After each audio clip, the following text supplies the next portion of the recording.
நீங்க அந்த புது வீட்டுக்காரர் பேரன் தானே? ஆமா. மெட்ராஸ்ல வேலை செய்யறதா சொன்னாங்களே? வேலையை விட்டுட்டேன். ஏன்?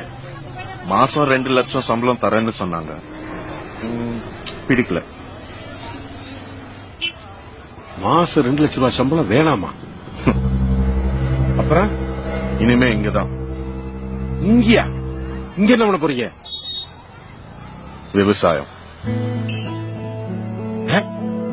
என்ன தம்பி, என்ன செய்யறோம்னு தெரிஞ்சுதான் செய்றீங்களா? இல்ல லட்சக்கணக்கில் சம்பளம் வாங்குற வேலையை விட்டு விவசாயம் பார்த்தா இந்த டிவியில பேட்டி எடுத்து போடுவாங்கல்ல, அதுக்காகவா? அப்பா 8 மணி ஆச்சுப்பா. 8:30 மணிக்கு கரண்ட் போயிரும். மிஷின்ல மாவாட்ட. என்னங்க தம்பி புதுசா என்னமோ பண்ணிட்டு இருக்கீங்க? இயற்கை முறையில விவசாயம் பண்ணிட்டு இருக்கேன். ஏற்கனவே கோணவாயி, அதுல கொட்டாய் வேறைய கிறுக்கா புடிச்சிருக்கு உனக்கு.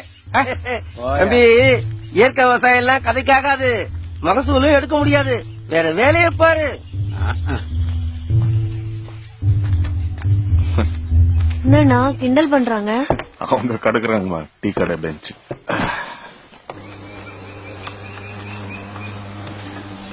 ஏந்திரிங்க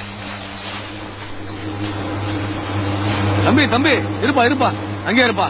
மருந்து அடிக்கிறான், அந்த பக்கம் வராதீங்க. தெளிக்கும் போதே முகத்தை மூடிப்பீங்க. அப்போ இதே சாப்பிடும் போது என்னப்பா பண்றது? நான் பார்க்க வேணாமா? போக போக புரியும்.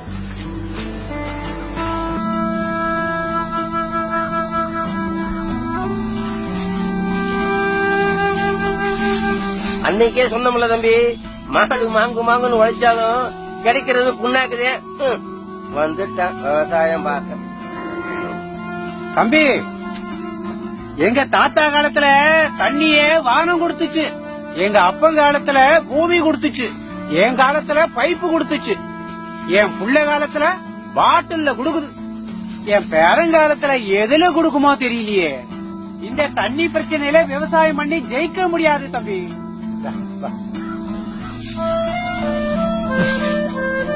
தம்பி இப்போ ஒண்ணும் கெட்டு போல, உங்க நன்மைக்கு தான் சொல்றேன். போய் பார்த்த வேலையை போய் பாருங்க. ஏசி ரூம்ல சம்பாதிச்ச பணத்தை கொண்டாந்து சேத்துல போட்டு எங்களை மாதிரி ஏன் கஷ்டப்படுறீங்க? தெரியாத தொழில தொட்டவனும் கேட்டான், தெரிஞ்ச தொழில விட்டவனும் கேட்டான்.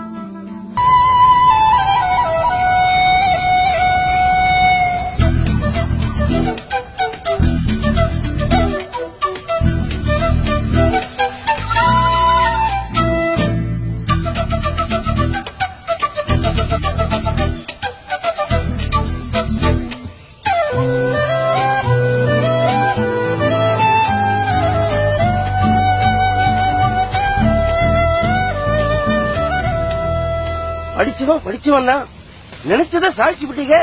நீங்க விவசாயம் பண்ணி லாபம் சம்பாதிக்கிறீங்கன்னு நினைக்கும் போது மனசுக்கு எவ்வளவு பெருமையா இருக்கு தெரியுமா? இதே வாய்தான் அன்னைக்கு தப்பா பேசிச்சு.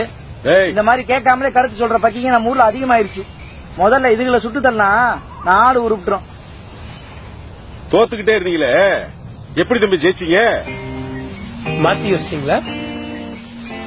முதல்ல யோசிச்சேன், அப்புறமா மாத்த. தம்பி புரியலையே. என்ன போட்டாலும் விளைச்சலே இல்ல. ஆனா மாட்டு சாணம் கொட்டி வச்சிருந்த ஒரு ஓரத்துல ஒரு கீரை விதை தானா விழுந்து 3 அடிக்கு வளர்ந்து நின்னுச்சு. 1 அடி வந்தாலே பெருசு, 3 அடிக்கு வளர்ந்து நிக்கிறது சாதாரணம் இல்ல. ஏன்னா நான் அதை விதைக்கல, விவசாயம் பண்ணல, ஒண்ணுமே பண்ணல. அப்போ இயற்கை நமக்கு ஏதோ சொல்லுதுன்னு மனசுக்குள்ள தோணுச்சு. சும்மா ஒரு நாள் தோண்டி பார்க்கும்போது 2-3 அடியில மாட்டு சாணம் மட்டும் இருந்துச்சு. மத்தபடி இந்த மண்ணுல ஒண்ணுமே இல்ல. உடனே 30 சதுர அடிக்கு ஒரு பாத்திய கட்டி அதுல 3 அன்னக்கூட ஏறுவ கொண்டு போய் போட்டேன். அது மேல வெந்தய கீரையை விதைச்சேன். முன்னாடி 4 சதுர அடிக்கு 1 கட்டு கீரை தான் கிடைக்கும். இப்போ 1 சதுர அடிக்கு 4 கட்டு கிடைச்சு 30 அடிக்கு 500 ரூபாய் லாபம், 300 ரூபாய். இப்படி ஒவ்வொரு விதையா படிச்சு டெஸ்ட் பண்ண ஆரம்பிச்சேன். இப்ப இது ஒருங்கிணைந்த பண்ணையமா மாறி. இல்ல தம்பி, வயலும் வாழ்வு மாதிரி பாடம் நடத்திட்டீங்க. எனக்கும் அப்படித்தான் இருந்துச்சு.